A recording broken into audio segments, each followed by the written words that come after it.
General roster situation right now, where are you? And health update, if there's any. Where's Pops? Everybody practiced today, right, Raymond? Nobody missed practice, right? Yeah, everybody practiced. Health-wise, we're good.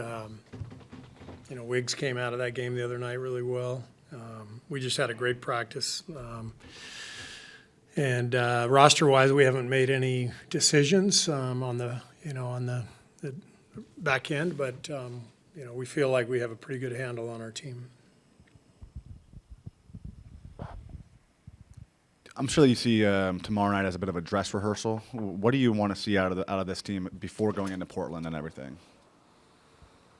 Yeah, I mean, it's a case where we know the next one counts after this. So let's just be sharp with the stuff we've been teaching. The rotations, defensively, the coverages, defensively, and then getting into our stuff with precision and force. I loved the running the other night. Made or missed, we really pushed the ball well early in the game, and I thought that set a tone. And so I just want to see more of that, and we'll continue to address the mistakes that are inevitably made, and just try to clean that up. But I think we're in a good position to be ready for that Portland game Wednesday night. You just brought up the running, but I mean, how pleased are you after 5 games with setting an identity like this preseason? Because it feels like you guys did that from the start of Hawaii to all the way through now. Well, yeah, we had I would say, a little slip up in the middle of it all, which is totally normal. I thought the Sacramento home game was not our best, and then I thought the Detroit game, when they would score, the ball was bouncing 3 or 4 times, and we can't have that either. It's just way harder to score against a set defense in this league than it is in transition for everybody. Pace is everything, and the guys are starting to really catch on. You mentioned, that everyone practiced today. I just wanted to check in on D'Anthony because his back was bugging him a bit. Like, no concern there. And no, he went full today. How much conditioning has been baked into these practices, just kind of naturally?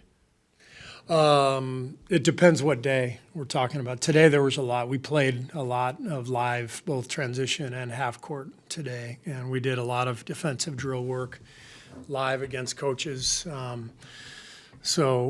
Not me or Ron, but some of the younger coaches, and it was more Terry. It was a high conditioning day. But we'll have other practices that are more walkthroughs and skill work, and just kind of depends day to day. I guess just generally speaking, to play fast, it requires a certain level of conditioning, right? Just how would you gauge that at this point of the season, or preseason with where guys are at, and how does that kind of come along throughout the course of a year?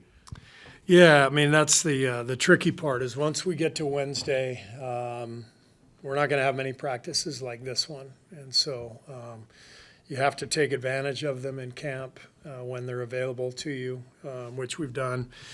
And if you do that, then the guys build up their conditioning to the point where they're just about ready.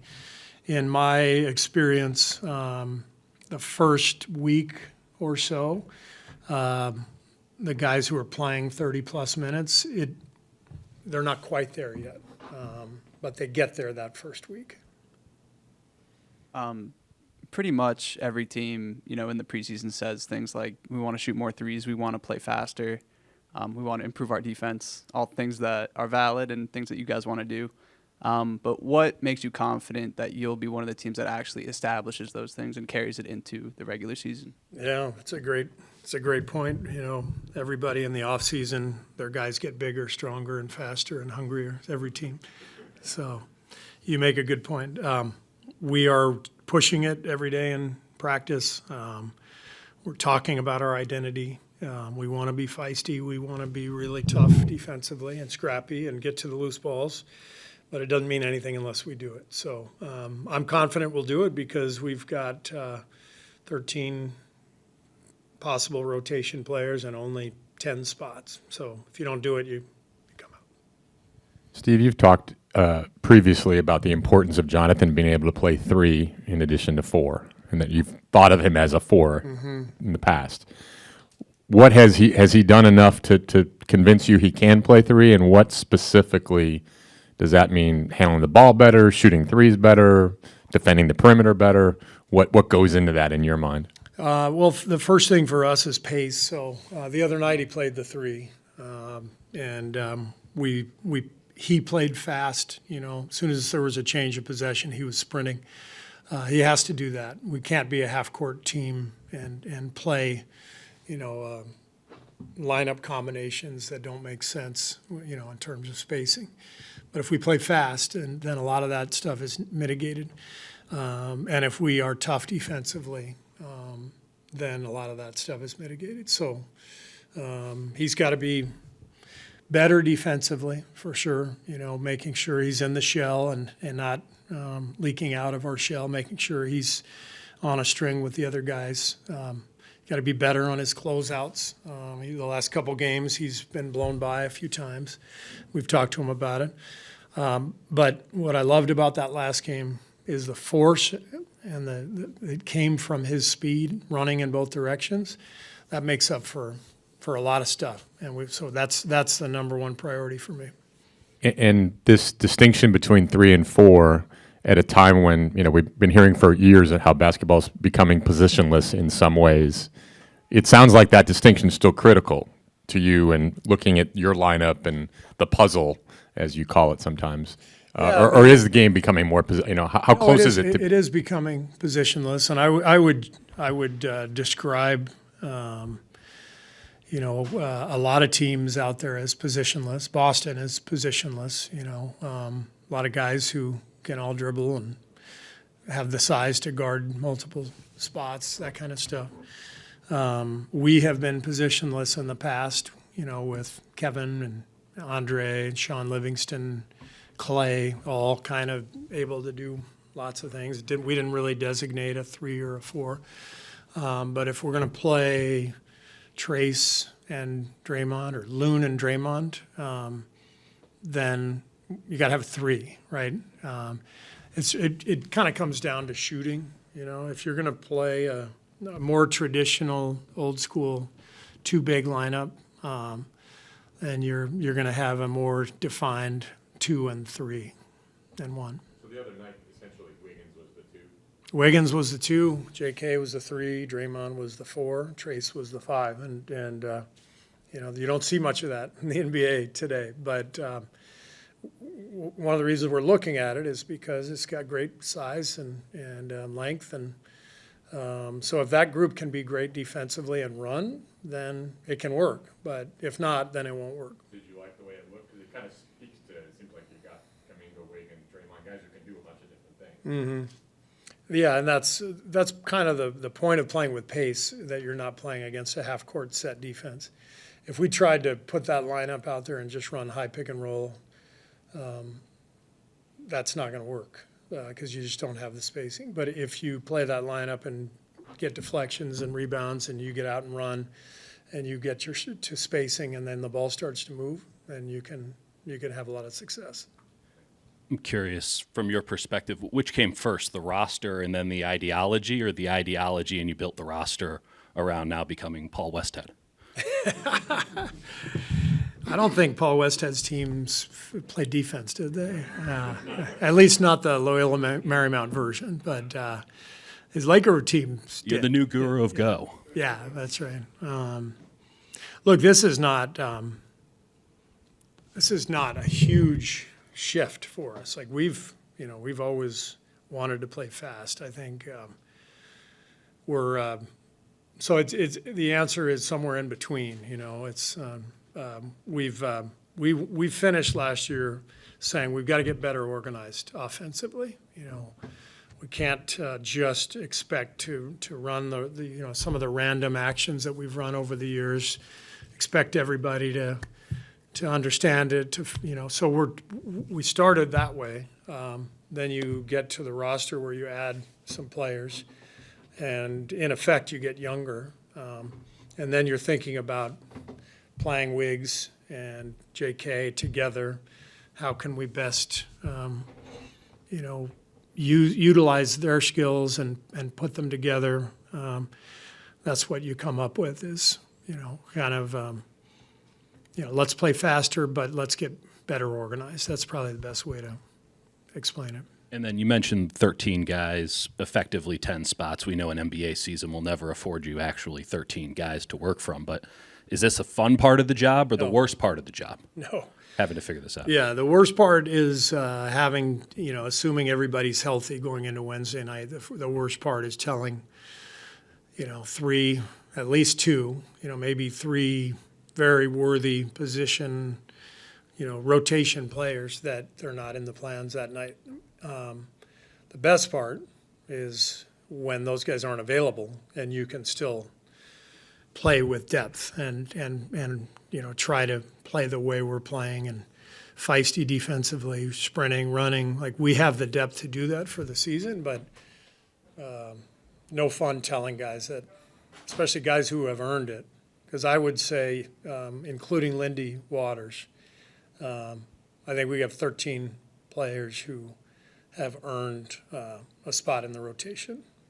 You've used the word feisty now twice to describe defense. I think we all kind of know what that means, but to you, what does it mean, feisty? It means multiple efforts. It means getting to the loose balls first.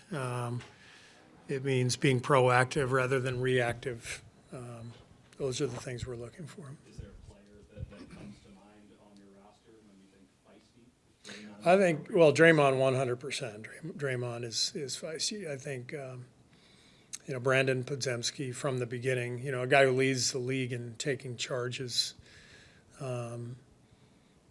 That's a good sign of being proactive, getting to the spot first before the driver's coming rather than reactive. And then having the guts to stand in there and literally get your nose broken. I mean, it's not easy, but if you can build that type of mentality in this league, it goes a long way. Is Andrew still a guy that you want to see on defense be like that point of attack defender, taking on their opponent's best wing player, best guard player, best scorer, whoever it is?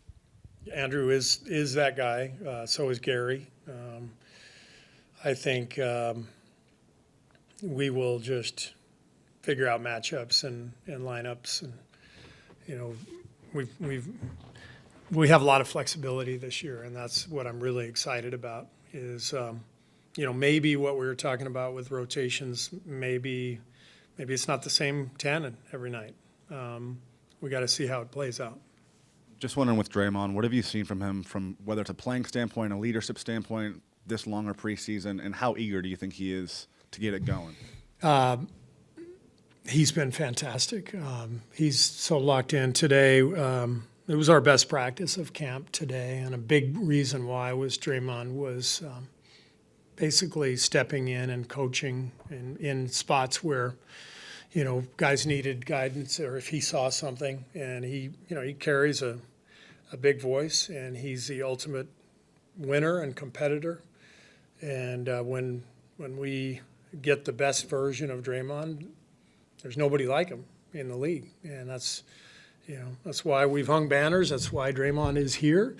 That's up to us to help him be the best version of himself, and he's had a great camp. Thanks. Oh, Steve, you've had depth before with teams. I mean, that's kind of a tradition around here. But have you had as many shooters, guys who can three-point shoot as you? Where does this team stand in terms of this three-point shooting variance? Yeah, it's definitely the most volume we've had from a shooting standpoint. And that even ticks up when J.K. shoots the ball like he's been shooting at this camp. And I think it's a sign of the times. I mean, all these guys now in their off-season workouts are all taking hundreds of threes. So I would venture to guess that most teams have more shooting depth than ever before. So it's a great thing as a coach to have a lot of options to shoot the ball. And lastly, Draymond, you've said in the past that, any scoring is a bonus, but you kind of edge toward him being able to shoot and score a little bit more. Do you want him shooting threes more than he did last year when he shot it pretty well last year? Shot it really well. I mean, I thought last year was the right mix, right template. You know, he shot when he was open. He shot a lot of corner threes. What did he shoot? 39%, I think. You know, we don't want him shooting off the move and, you know, coming down and pulling up in transition, but, you know, he's not going to do that. He knows exactly who he is. So we just want smart shots. For Steph, any shot is a smart shot, you know, and for Draymond, he knows what that means too. And so each guy sort of has to get to that point where they understand what's expected of them.